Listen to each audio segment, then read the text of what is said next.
Hello Libra, mid-April 2024, mid-month of April, kuha tayo ng pinaka-exact message para sa inyo. Mensaheng gabay lamang po para sa mga Libra. Anong maiwan natin para sa kanila ngayon? Message, Libra. Okay, kumpol na sila. Okay, dalawa. The Ten of Wands and the Hierophant. Parang gusto ko pang mag-add ng isa dito. The Tower. Biglang parang lalo tayo naging complicated. Lalo atang naging complicated. Hindi. Libra. Okay. Dito bang nagdaang eclipse, Libra? Kasi Libra, pinaka nag-highlight sa inyo ang nagdaang eclipse. Okay, so, meron bang ilang shocking or surprising events kayong naramdaman? Or inihain sa inyo ang universe? Okay. Maaaring merong na-reveal. It could be positive, negative. It could be unexpected for some of you. Or ngayong mid-month, patuloy inyong paangatin yung inyong pagiging flexible sa sitwasyon. Maaaring hindi naging madali for some of you, guys, hindi kailangan laliman yung bawat naiiwan na messages ni Moonchild. Mensaheng gabay lamang po. Pero hindi rin naman kailangan katakutan. Minsan masyado tayong na-attach sa messages. Ito po ay hindi kailangan laliman. Okay, pero ano man yung naramdaman mo, Libra, lalo pa kung kaakibat nito ay yung ilang bigat. Kita mo naman, the Ten of Wands ay narito. May ilang naging dalahin. It could be physically, mentally, medyo naging draining, or hindi mo na inaasahan yung stress for some. Pero ang iniiwan dito, may pagkamalalim. It could be a turning point in your life, Libra. Malapit ka na dun sa major event palalo sa iyong buhay. Papunta ka dun. Meron itong katapusan, itong ilang struggle na to. Or sabi ko nga, positive, negative, umiikot ang buhay, andyan ang ups and downs, minsan nasa taas tayo, minsan nasa baba. Kahit pa pare-pareho kayo ng sign, Libra, ano man ang ibinato sa'yo ng life, anumang tensyon ito or kagaanan ng buhay, meron mang comfort, at the end of the day, merong bagong ikaw na aangat. Sabi ko nga, kahit sa simpleng, mula dito sa revelation na to, kahit sa simpleng realization, na mas kilala mo na ngayon, mas makikilala mo na ngayon ang iyong sarili. Okay? The Hierophant ay narito. Kung meron kayong ilang struggle right now, or naging struggle at one point ngayong buwan, isang indikasyon na isisentro ang inyong mga faith. Maging ano pa man po ang inyong religion,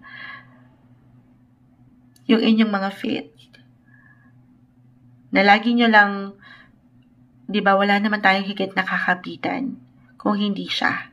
Ang ating nag-iisang creator, si Lord, maging ano pa man ang inyong religion, kapit lang tayo sa Kanya, lalo pa kung may ilang bigat talaga. Uulitin ko, meron tong dahilan, patungo ka doon sa mas ikaangat mo pa, Libra. Maparelasyon man or partnership area yung iyong higit na binibigyan ng tuon at focus ngayon. Diyan po, merong resulta. Meron kang makukompleto. May completion tayo nakikita dito. Gaano man yan kalaki kaliit. Okay?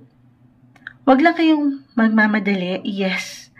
I know, kung nakapakinig kayo kanina pa sa ilang readings, sa mas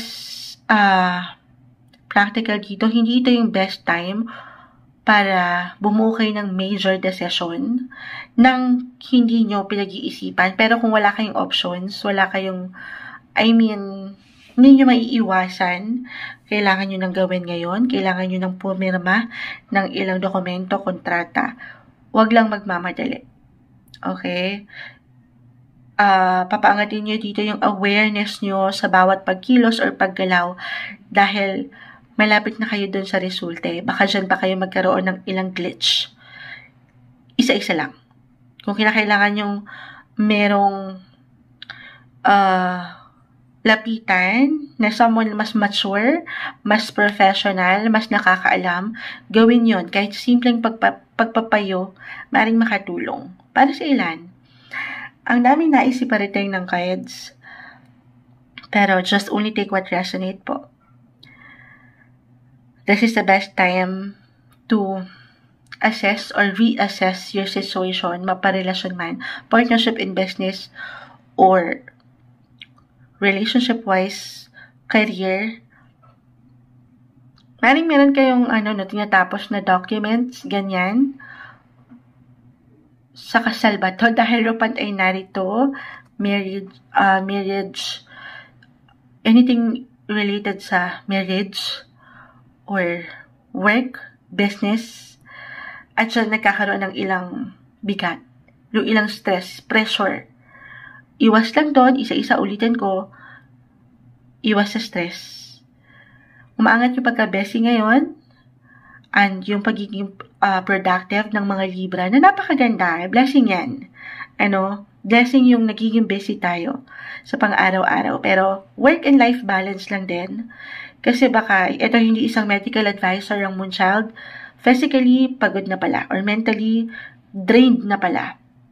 Very important this month na pakiramdaman nyo rin ang inyong mga sarili. Tapikin nyo ang inyong mga balikat. Okay pa ba kayo? Pahinga rin pag may time. Okay? Humingi ng tulong kung kinakailangan. Sabi ko nga, hindi nyo kailangan dalhin lahat ng dalahin. Meron kayo ditong suporta. Meron kayong makakapitan. Higit siya. Okay? Ang ating nag-iisang creator, si Lord. Isentro ang inyong mga faith. Kausapin nyo siya, lalo pa sa mga panahon na mag-apply itong bigat na to. Para sa inyo, ngayong mid-April 2024, Libra.